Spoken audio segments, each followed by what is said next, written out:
जय हिंद दोस्तों। ये एक बहुत पुरानी कहावत है कि बगैर आग के धुआं नहीं उठता। अब जैसे कि अनिल देशमुख ने, हम सभी को पता है कि इस्तीफा दे दिया है, लेकिन अब कहा यह जा रहा है कि उन्होंने इस्तीफा दरअसल सिर्फ जांच में सहयोग करने के लिए दिया है और किसी कारण से नहीं दिया है। और सीएम उद्धव ठाकरे ने भी उनसे कोई इस्तीफा मांगा नहीं था, बल्कि वो तो सिर्फ उन्होंने अपनी खुद की इच्छा से इस्तीफा दे दिया।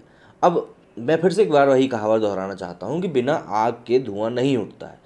इतने बड़े ओहदे से, जो कि आपको वैसे ही बड़ी मतलब मार कचोट करके मिला हो, उस ओहदे को आखिर आप कैसे हासिल कर सकते हो भाई? उसके लिए बहुत सारे आपको तिकड़मबाजियाँ करनी पड़ती हैं। और फिर आप कैसे आखिर बिना किसी मतलब, जब आपके ऊपर दबाव नहीं है जैसा कि कहा जा रहा है, तो बिना दबाव के आखिर आप कैसे उस ओहदे से इस्तीफा यूं ही दे दोगे? वो भी जब आपके ऊपर कई सारे आरोप लग चुके हों, जांच की बात की जा रही हो। बात क्या की जा रही है? सीबीआई जांच के तो आदेश वैसे भी दिए जा चुके हैं।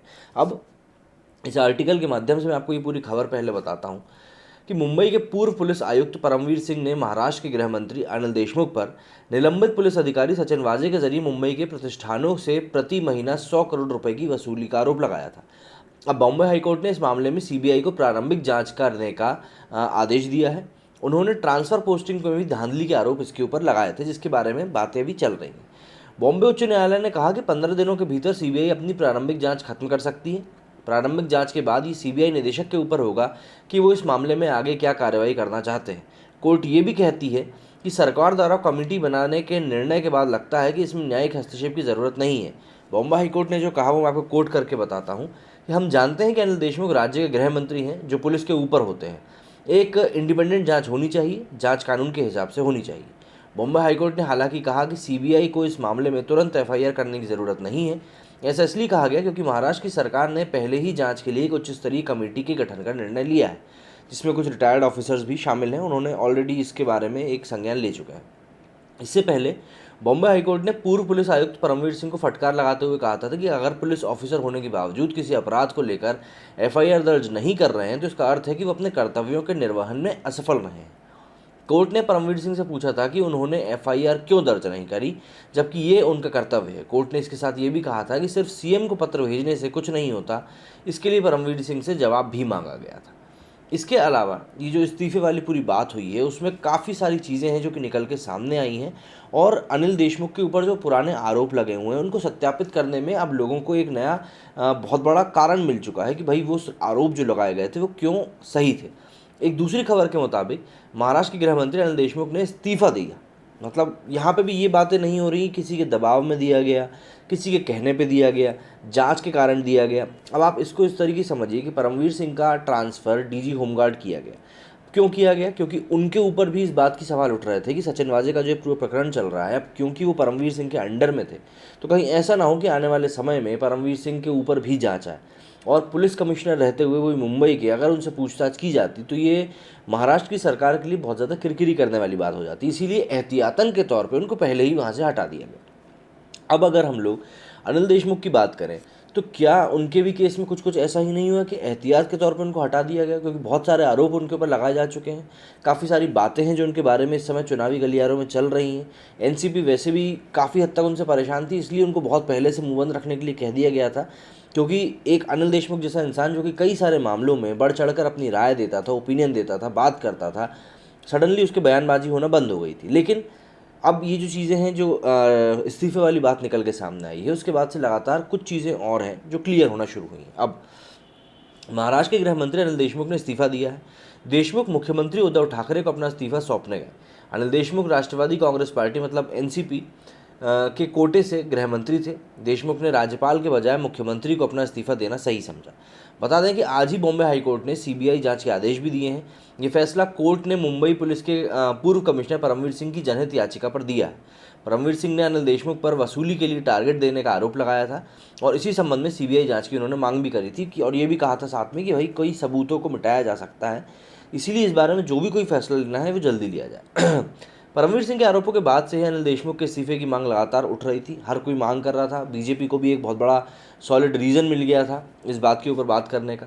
अब हाई कोर्ट के फैसले के बाद उन्होंने इस बारे में इस्तीफा दे दिया है और अपने इस्तीफे को उन्होंने सोशल मीडिया पे पोस्ट भी किया इसकी तस्वीर के साथ। एंटीलिया केस और सचिन वाजे मामले में सरकार की अपेक्षा के अनुरूप नहीं निपटने के बाद परमवीर सिंह को 17 मार्च को मुंबई पुलिस कमिश्नर पद से हटा दिया गया था। पद से हटाए जाने के बाद परमवीर सिंह ने 20 मार्च को राज्यपाल भगत सिंह कोश्यारी और मुख्यमंत्री उद्धव ठाकरे को चिट्ठी लिखी थी।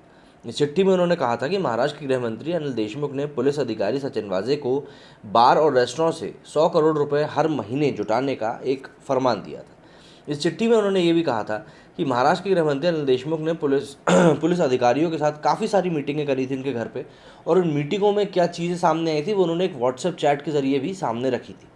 उद्योगपति मुकेश अंबानी के आवास एंटीलिया के पास 25 फरवरी को एक संदिग्ध कार मिली थी जिसमें जिलेटिन की 20 छड़ें बरामद हुई थी, और इस मामले की जांच शुरुआत में मुंबई पुलिस कर रही थी। इस मामले की जांच अब एनआईए कर रही है। एनआईए ने 13 मार्च को सचिन वाजे को गिरफ्तार भी किया था, और एनआईए ने जो जांच शुरू करी थी उस जांच के ऊपर भी महाराष्ट्र का जो मंत्रिमंडल है उसने कई सारे सवाल उठाए थे कि एनआईए जब सेंट्रल एजेंसी इतनी बड़ी है, उसका काम है आतंकवादियों की गतिविधियों को रोकना, उसके बाद वो सिर्फ जिलेटिन की छड़ों के पीछे क्यों पड़े हैं। एक बयान बीच में ये भी आया था कि सचिन वाजे कोई ओसामा बिन लादेन तो है नहीं। अब किसने ये बयान दिया था, किन सर्कमस्टांसेस में दिया था, ये सब चीज़ें हम लोगों के सामने हैं। लेकिन ये बयानबाजियाँ हुई थी जिनकी बाद सवाल उठ रहे थे कि भाई आखिर ऐसी क्या वजह है कि आप एक ऐसे पुलिस अफसर को बचाने की कोशिश कर रहे हो जिसके अतीत में भी काफ़ी ज़्यादा करप्शन भरा हुआ है। परमवीर सिंह के आरोपों की जांच के लिए उद्धव सरकार ने गठित एक कमेटी बनाई थी। गृह मंत्री अनिल देशमुख जिसके घेरे में थे।